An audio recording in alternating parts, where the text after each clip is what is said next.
Fala pessoal, sejam bem-vindos no canal Pensando as Escrituras. No vídeo de hoje nós vamos falar sobre a identidade do Anticristo. Sejam bem-vindos à aula 10 da série O Apocalipse Explicado.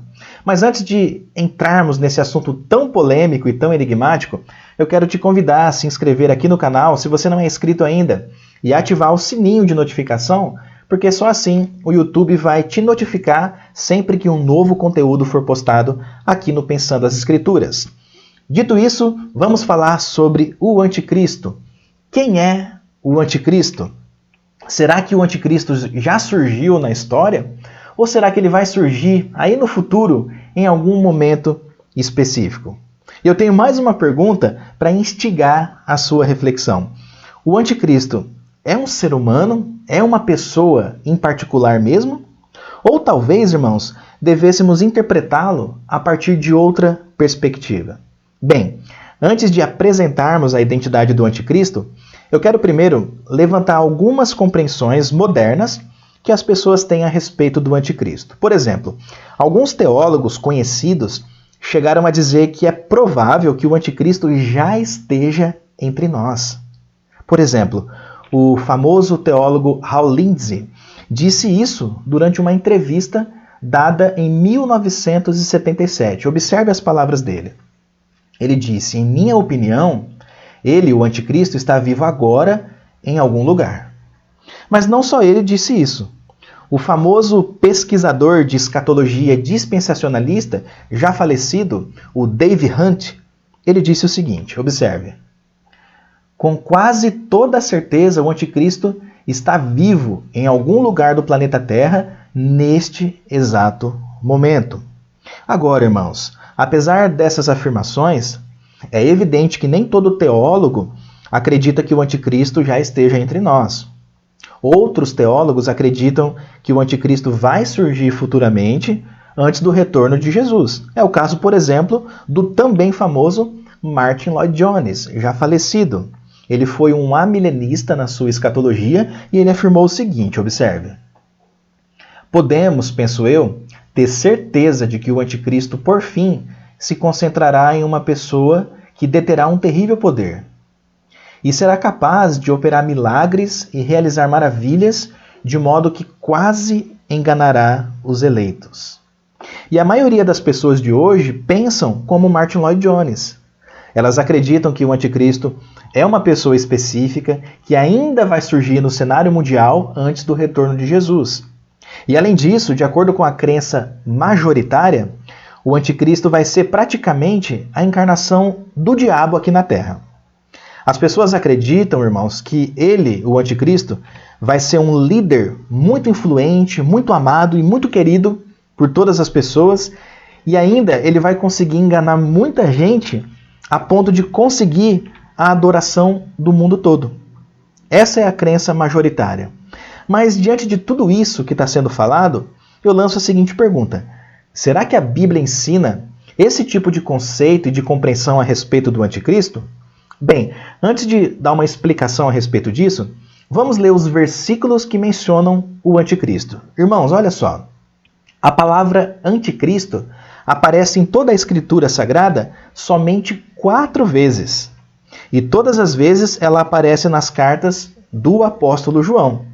Agora, lembre-se que João também foi o autor de Apocalipse.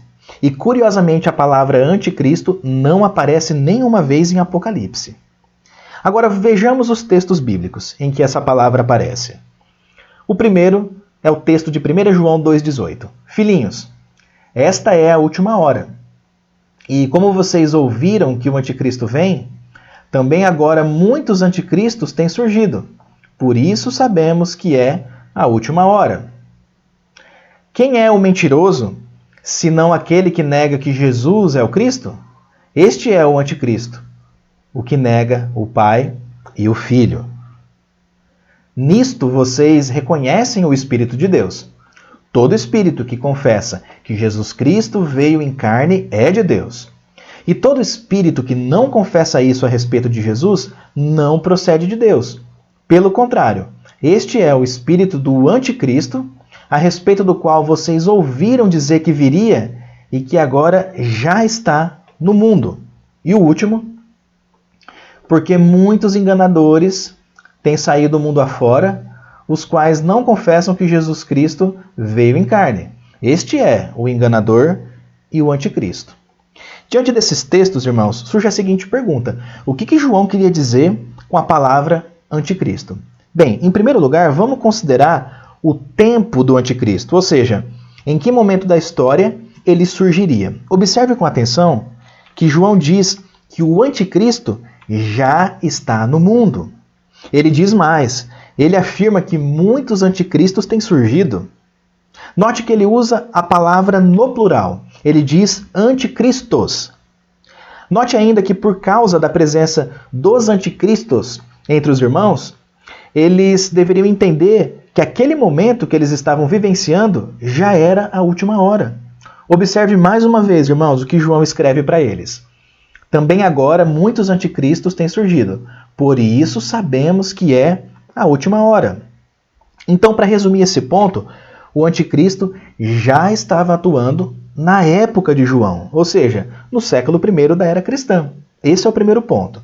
Agora, em segundo lugar, consideremos a impessoalidade do anticristo. Como assim impessoalidade? O que eu quero dizer com isso? O que eu quero dizer, irmãos, é que o anticristo não é uma pessoa específica, como a maioria acredita.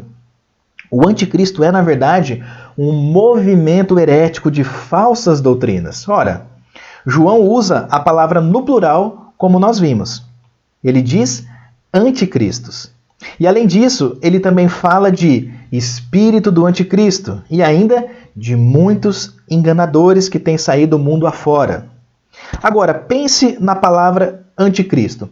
O que significa a palavra anticristo? Ela significa contra Cristo e também significa adversário do Messias. Então note, quando se fala de anticristo, nós estamos falando de um movimento que promove mentiras a respeito de Jesus.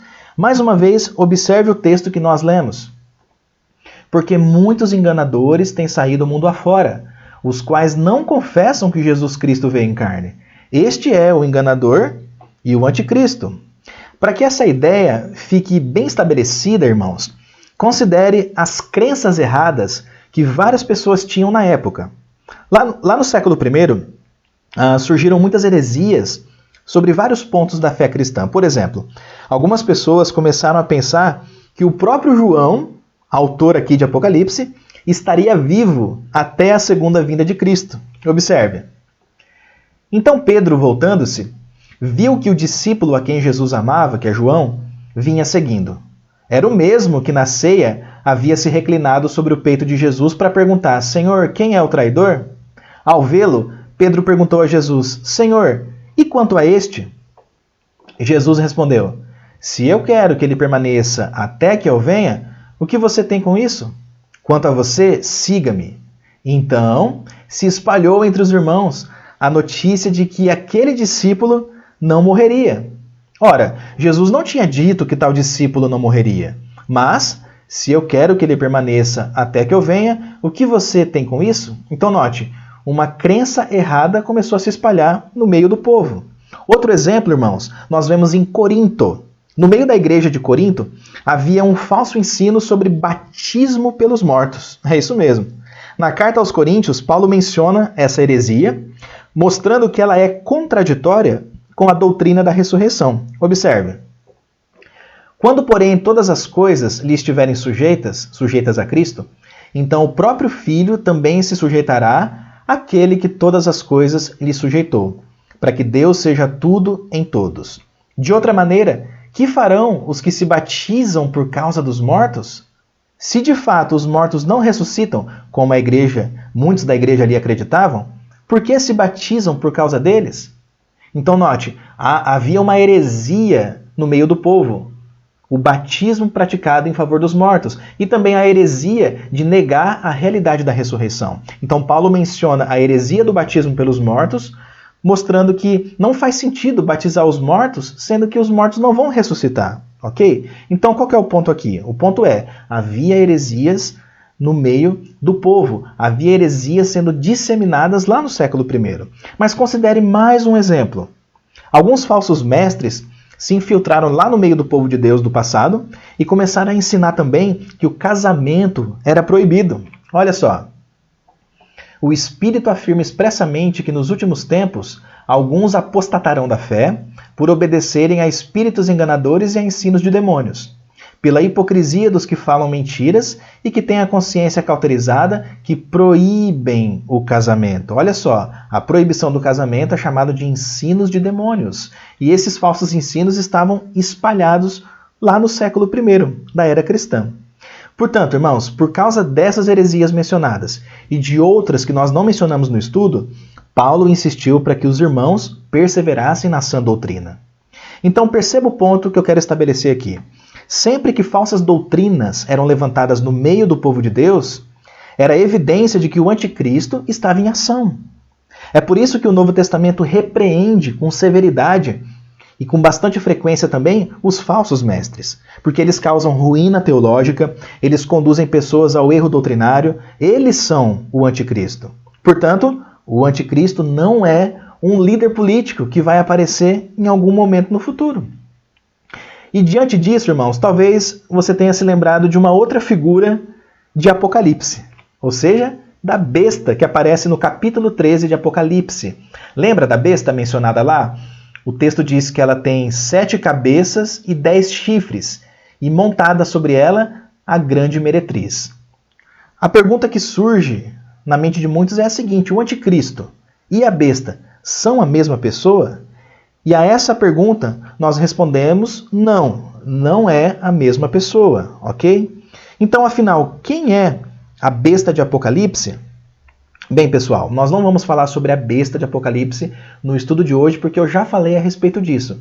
Se você não viu o vídeo ainda, eu vou deixar o link aqui no card, no canto direito superior, e também eu vou deixar na descrição desse vídeo. Entra lá e confira, porque nesse estudo eu mostro quem é a besta de Apocalipse e quem é a grande prostituta que está assentada sobre ela, ok?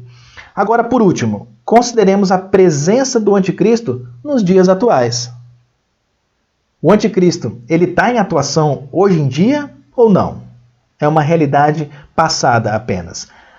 A resposta que nós damos para essa pergunta, pessoal, é sim, o anticristo ainda está em atuação hoje em dia. Mas em que lugar o anticristo está se manifestando atualmente?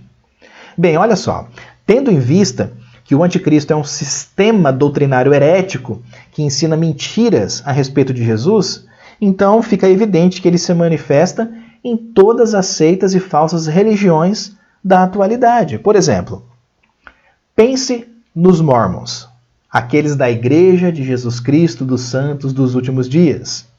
Os Mormons ensinam que Jesus nasceu como resultado da relação sexual entre o próprio Deus e Maria. E é evidente, irmãos, que isso é uma heresia grosseira. Então, o que temos aqui é a manifestação do anticristo dentro da seita Mormon. Então, fiquemos atentos. Enquanto muitos esperam aí o surgimento de um anticristo pessoal no futuro, as heresias vão se espalhando e muitos não percebem que isso é a manifestação moderna do mesmo anticristo que operava na época de João. E dessa forma, irmãos, nós concluímos o estudo de hoje com o seguinte resumo. Primeiro, o anticristo já estava atuando no século I da era cristã, na época do apóstolo João. Segundo, o anticristo não é uma pessoa específica, mas qualquer movimento ou ideologia que promove mentiras a respeito de Jesus. Terceiro, a besta de Apocalipse 13 é uma pessoa, ao passo que o anticristo é impessoal. Os dois são diferentes. Quarto, todas as seitas da atualidade são manifestações do anticristo que já operava no século I. E quinto, portanto, a Igreja de Cristo tem o dever de zelar pela sã doutrina e de combater os falsos ensinos. E esse foi o nosso estudo de hoje. Deixa um comentário aí para nós. O que você pensa a respeito do anticristo? Você acha que o anticristo é pessoal ou é impessoal? Você acha que vai surgir realmente um líder político aí no futuro tentando manipular a massa, a maioria da população? que você pensa a respeito disso? Deixa um comentário aí e não se esqueça de deixar o seu like nesse vídeo e de compartilhar com as pessoas também. Eu fico por aqui e Deus abençoe a tua vida e até a próxima.